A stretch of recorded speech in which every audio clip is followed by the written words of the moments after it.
putting the facts together in the courtroom, the burden of proof, whether we have preponderance of the evidence burden in a traditional, typical civil case, which is greater than 51%. We've talked about clear and convincing evidence, which is utilized in civil cases where there is termination of life support or termination of parental rights. And we talked about beyond a reasonable doubt. The clear and convincing evidence is 70 to 80%.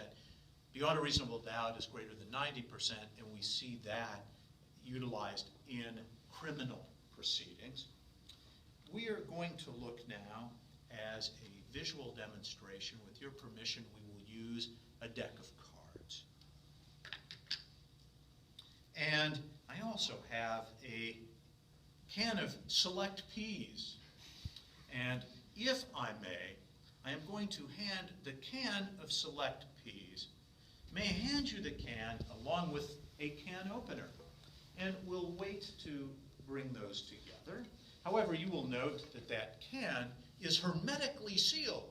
Is that correct? It is a sealed can of select peas. A deck of cards.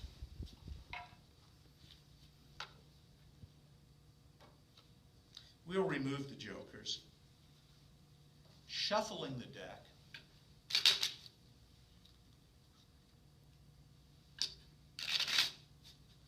So that hopefully these cards are randomized, like a double-blind placebo-controlled study, and hopefully these cards are as mixed up as I am. We'll shuffle them again, and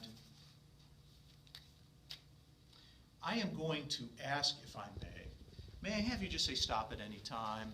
Stop. Very good. I'm going to have you please remove the card at which you stop me. I don't want to see it. I'm going to have you remove it. You could have selected any card. That was the one you selected randomly. Is that correct? Mm-hmm. I'm going to have you, if you will, I will have you hold that card up so everyone in the room can see the card. I will now look. And this is, remember we discussed, you take your plaintiff as you find him or her, individuals. We hope not to commit wrong or to commit a tort, a tortious act. We hope not to commit a negligent act. However, we have to take our plaintiffs as we find them, and if we commit an act against the individual, he or she then may have an action against us.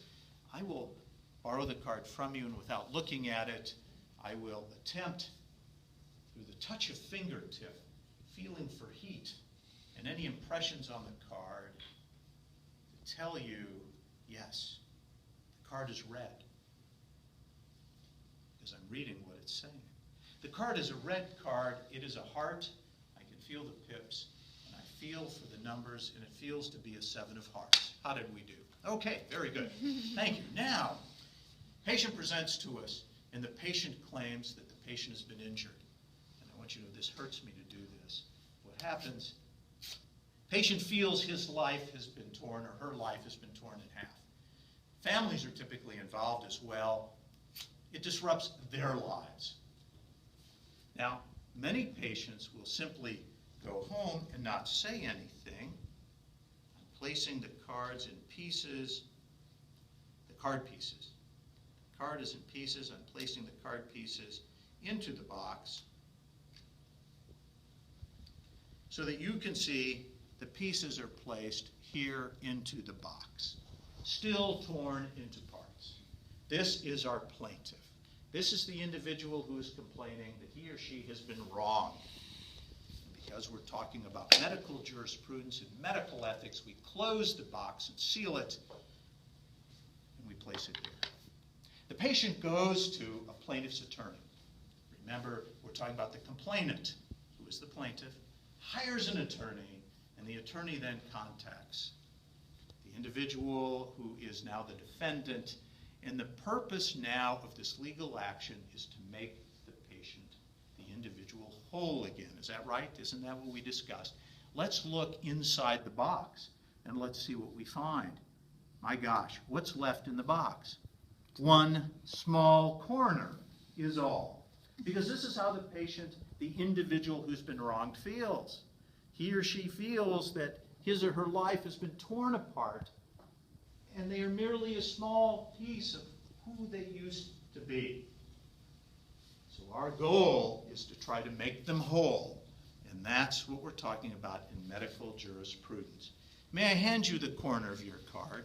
May I ask you now, please, if you will, to take the can opener, and I may help you here a minute because it's locked right here. Brand new, I just purchased this at the store. There we go. And I'm going to ask you, if you will, and please be careful, I don't want you to get cut on that can. But if you will, do you know how to use the can opener? Are you familiar with it?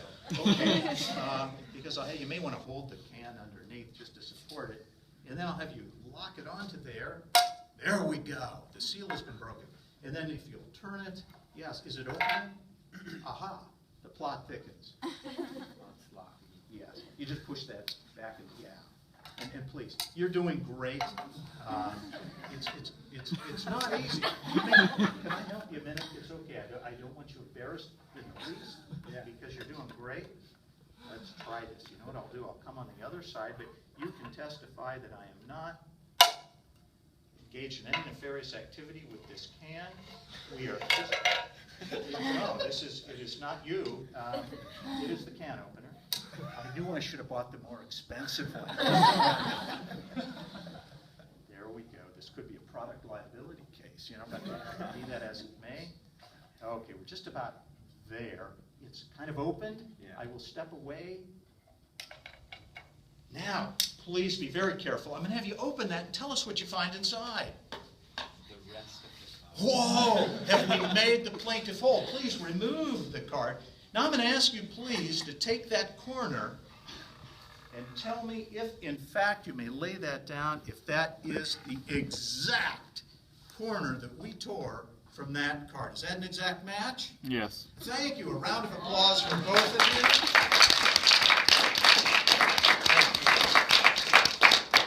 And that is the goal. That's what law is about, is hopefully to make the individual whole again.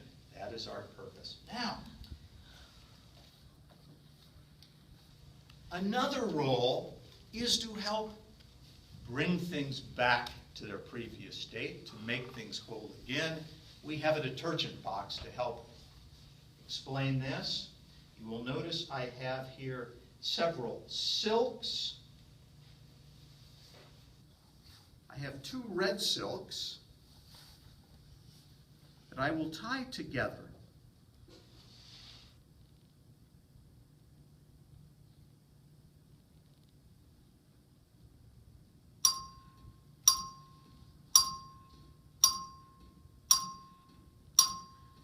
So we've tied the silks together. And now I'm going to ask, if I may I ask you to hold your hands out for me, please? We're going to place the silks into your hand, and I'm just going to have you close your hands. Perfect. So the 2 silks are there. I cannot get into the knot where they're tied together, can I? Because you're keeping them safe. Very good. 3 silks. These silks help to represent what can happen. Individuals can claim they've been injured, their reputation sullied. Hence, we talked about defamation. Individuals can claim that a medication caused them to feel their life is disrupted, or a surgery. And remember, we talked about inappropriate congress with patients.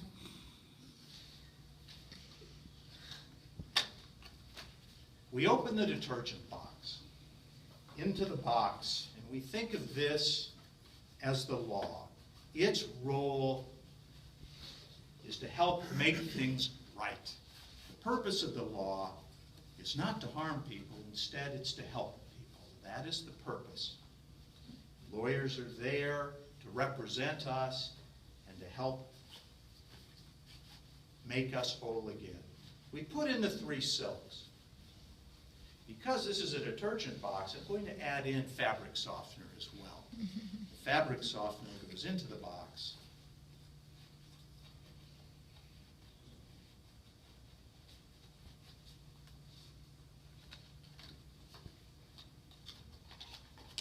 We shake the box to and fro, gathering moisture from the air.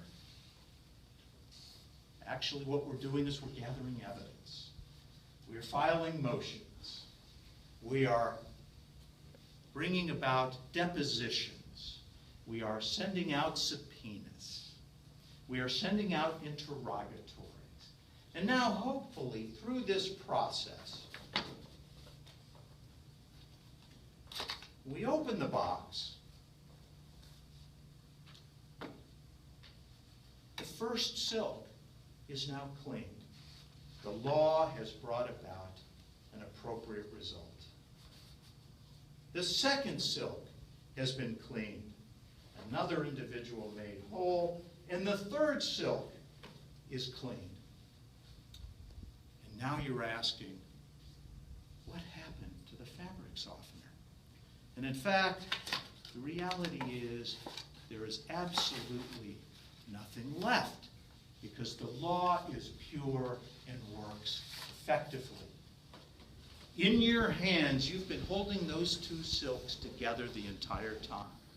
In a moment, I will count to 3. When I reach the number 3, I'm going to ask you, please, to open your hands, not before. 1, 2, 3. And you see the fabric softener comes back because the law works every time.